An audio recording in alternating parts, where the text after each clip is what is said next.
Hello friends, welcome back in our new videos with new company. So आज की video में हम ब्लूजेट health care company के ऊपर डिस्कस करेंगे जो फार्मास्यूटिकल सेक्टर का है।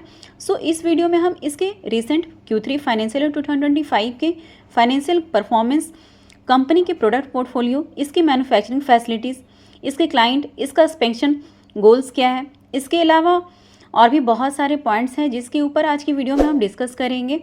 सो वीडियो को एंड तक जरूर देखिएगा। चैनल पर अगर आप नए हैं तो लाइक शेयर सब्सक्राइब कर दीजिएगा। सो पहले हम इसकी Q3 रिसेंट फाइनेंशियल अपडेट को देख लेते हैं। तो कंपनी ने रेवेन्यू फ्रॉम ऑपरेशन से 318 करोड़ रुपए की रेवेन्यू जनरेट की है, जिसका ईयर ऑन ईयर परफॉर्मेंस में 90% की ग्रोथ देखने को मिली है। वहीं आगे इसके एबिटा को देखें तो कंपनी ने ईयर ऑन ईयर 127% की रोबस्ट ग्रोथ के साथ 124 करोड़ की एबिटा जनरेट की है।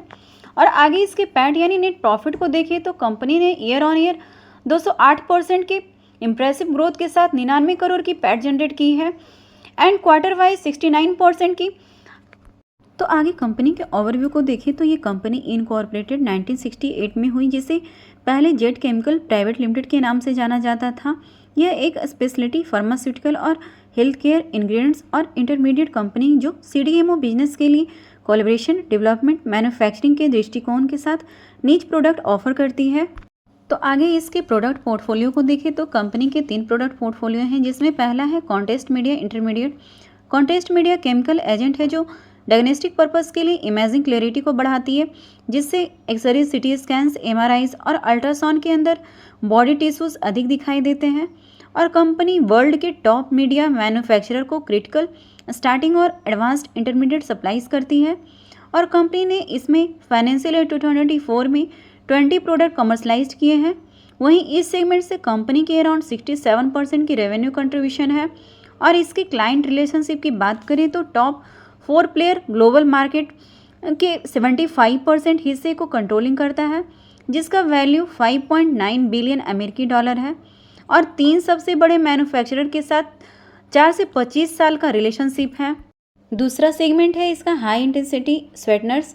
इसमें कंपनी सैकरिन्स और इसके साल्ट्स के प्रोडक्शन में बैकवर्ड इंटीग्रेटेड है, जिसका use table top sweeteners, toothpaste, beverage candies, confectionery product, pharmaceutical, food supplement और एनिमल फील्ड्स में किया जाता है। और कंपनी ने इस सेगमेंट में फाइनेंशियल ईयर 2024 में 4 प्रोडक्ट का कमर्शलाइज्ड किया है। वहीं कंपनी का इसमें फाइनेंशियल ईयर 2024 में अराउंड 18% का रेवेन्यू कंट्रीब्यूशन रहा है। और इसके क्लाइंट रिलेशनशिप की बात करें तो 300 से अधिक ग्लोबल कस्टमर इसके हाई इंटेंसिटी वाले स्वेटनर्स खरीदते हैं, स्पेशली रूप से FMCG और एग्रोकेमिकल सेक्टर में। तीसरा सेगमेंट है इसका फार्मा इंटरमीडिएट एंड API। यह सेगमेंट इनोवेटर्स और जेनरिक फार्मास्यूटिकल कंपनीज के साथ कोलैबोरेट करता है और cardiovascular system, central nervous system और ऑन्कोलॉजी जैसे क्रॉनिक डिजीज को टारगेटिंग करने वाले API के लिए एसेंशियल इंटरमीडिएट प्रोडक्ट प्रोवाइड कराता है।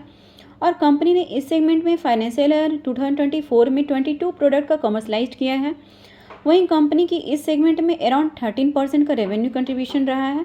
और इसके क्लाइंट रिलेशनशिप की बात करें तो ग्लोबली 56 से अधिक इसके कस्टमर्स हैं, जिनमें से 40 इंडिया में हैं और 16 कस्टमर्स अक्रॉस यूरोप में, नॉर्थ अमेरिका, साउथ अमेरिका और एशिया में है। वहीं फार्मा इंटरमीडिएट और API कैटेगरी में CDMO सर्विस प्रोवाइड करने में 3 नीच एरिया पर कंपनी फोकस करती है। पहला, इन्वेस्टिगेशनल रिलेटेड न्यू ड्रग और न्यू केमिकल एंटिटीज NECS। इसमें US FDA अप्रूवल्स के लिए ट्रायल्स के अंदर NCE के लिए एडवांस्ड इंटरमीडिएट डेवलप करना। दूसरा, वो दवाइयाँ जो अभी भी पैटेंट के अंदर है और जेनरिक नहीं है, 4 एक्टिव फार्मास्यूटिकल इंग्रेडिएंट्स के लिए इनोवेटर्स को एडवांस्ड इंटरमीडिएट प्रोडक्ट प्रोवाइड करना जो अभी भी पैटेंट के अधीन में है, जिसमें ऑन्कोलॉजी सेक्टर में 2 API, कार्डियोवास्कुलर सिस्टम कैटेगरी में 1 API और सेंट्रल नर्वस सिस्टम कैटेगरी में 1 API शामिल है।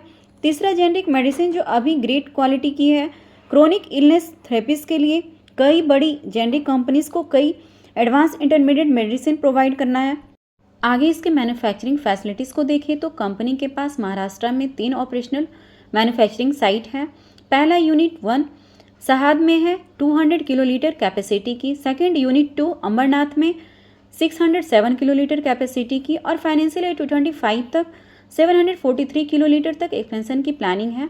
थर्ड, यूनिट 3 महाद में 213 किलोलीटर कैपेसिटी की। फाइनेंशियल ईयर 2025 तक 499 किलोलीटर तक एक एक्सपेंशन की प्लानिंग है। फोर्थ साइट अंबरनाथ यूनिट 4, जिसे फाइनेंशियल ईयर 2021 में 71 किलोलीटर कैपेसिटी के साथ एक्वायर्ड किया गया था। फार्मा इंटरमीडिएट और एपीआई पर फोकस करेगी और फाइनेंशियल ईयर 2025 तक चालू होने की उम्मीद है। आगे कंपनी के क्लाइंट को देखें तो company GE health care, AS, Gurbeet group और ब्राको इमेजिंग एसपीए सहित कॉन्टेस्ट मीडिया के सबसे बड़े वर्ल्ड मैन्युफैक्चरर को सप्लाई करती है। हाई इंटेंसिटी वाले स्वेटनर मल्टीनेशनल कंपनीज जैसे कॉलगेट, पाल्मोलाइव इंडिया और यूनिलीवर को प्रोवाइड करती है। आगे इसके एक्सपेंशन गोल को देखें तो यूनिट 2 और यूनिट 3 में एक्सपेंशन और न्यू यूनिट 4 के चालू होने के साथ फाइनेंशियल ईयर 2025 तक total production capacity approximately 1514 kilolitre तक पहुंच जाएगी।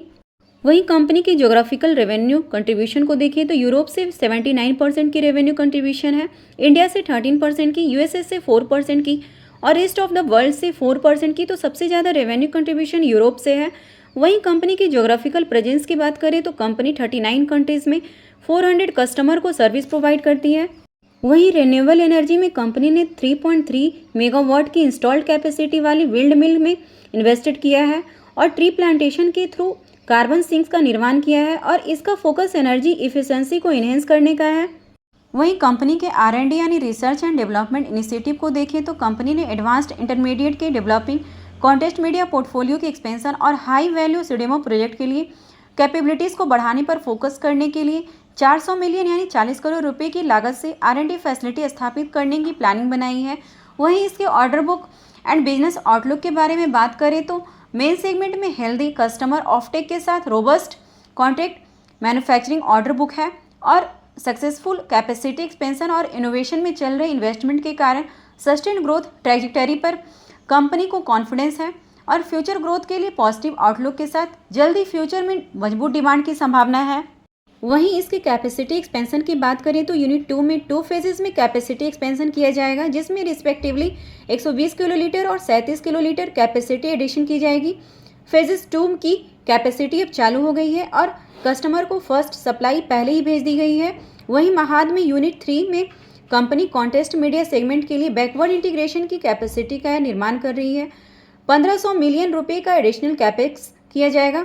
कंपनी को उम्मीद है कि इसके बाद क्वालिटी में वृद्धि होगी और न्यू प्रोडक्ट भी लॉन्च किए गए हैं, जिनकी फाइनेंशियल ईयर 2026 की फर्स्ट 6 मंथ तक लाइव होने की उम्मीद है। वहीं कंपनी के मार्केट डायनेमिक की बात करें तो सीडीएमओ बिजनेस को स्मॉल एंड मिड साइज की वीसी फंडेड बायोटेक कंपनीज की बढ़ती प्रोडक्ट ऑफरिंग और जीएलपी फर्स्ट जैसी टारगेटेड थेरेपीज मेथड में नई डिस्कवरी से बेनिफिट मिल रहा है और बदलते लेजिस्लेटिव एनवायरनमेंट के कारण बिजनेस के लिए चाइना के अलावा अदर ज्योग्राफीज फील्ड की ओर पलायन की प्रत्यस्ती प्रवृत्ति बढ़ रही है। सो अब इसके फ्यूचर ग्रोथ अपॉर्चुनिटीज़ की बात करें तो कई नए प्रोडक्ट को लॉन्च करने की योजना है, जिसमें एग्जिस्टिंग प्रोडक्ट लाइन का एक्सपेंशन करने और एडवांस्ड इंटरमीडिएट प्रोडक्ट के डेवलपमेंट पर फोकस किया जाएगा। वहीं मैनेजमेंट का फोकस फार्मास्यूटिकल और कॉन्टैक्ट मीडिया सहित सभी फील्ड में एग्जीक्यूशन और स्ट्रॉन्ग ग्रोथ को बनाए रखने पर फोकस है। सो ओवरऑल देखें तो कंपनी काफ़ी बहुत ही अच्छी है। कंपनी की रिसेंट फाइनेंशियल रिजल्ट भी काफ़ी बेहतर देखने को मिल रही है। वहीं कंपनी न्यू प्रोडक्ट अपॉर्चुनिटी को एक्सप्लोर करने की जारी रखी है और कंपनी ने एडवांस्ड इंटरमीडिएट प्रोडक्ट के डेवलपिंग पर फोकस करने के लिए 400 मिलियन रुपए की एक R&D फैसिलिटी प्लान की है। वहीं कंपनी ने 120 किलो लीटर की कैपेसिटी और 900 मिलियन रुपए के इन्वेस्टमेंट के साथ फार्मा इंटरमीडिएट के मैन्युफैक्चरिंग के लिए अंबरनाथ में प्लांट 6 को सक्सेसफुली चालू किया है और कंपनी ने विंड और सोलर इनिशिएटिव के through 70 to 75% renewable energy utilization हासिल किया है। सो इसके सुपर बिजनेस प्रोफाइल और इसके रोबस्ट फाइनेंशियल परफॉर्मेंस के अकॉर्डिंग लॉन्ग टाइम के लिए इसे हम वॉच लिस्ट में ऐड कर सकते हैं। सो फ्रेंड्स, आपको हमारी ये कंप्लीट एनालिसिस वीडियो इन्फॉर्मेटिव लगी हो तो कमेंट सेक्शन में अपना ओपिनियन जरूर शेयर करिएगा। तो मिलते हैं नेक्स्ट वीडियो में एक ऐसे ही इन्फॉर्मेटिव वीडियो के साथ with new companies full analysis.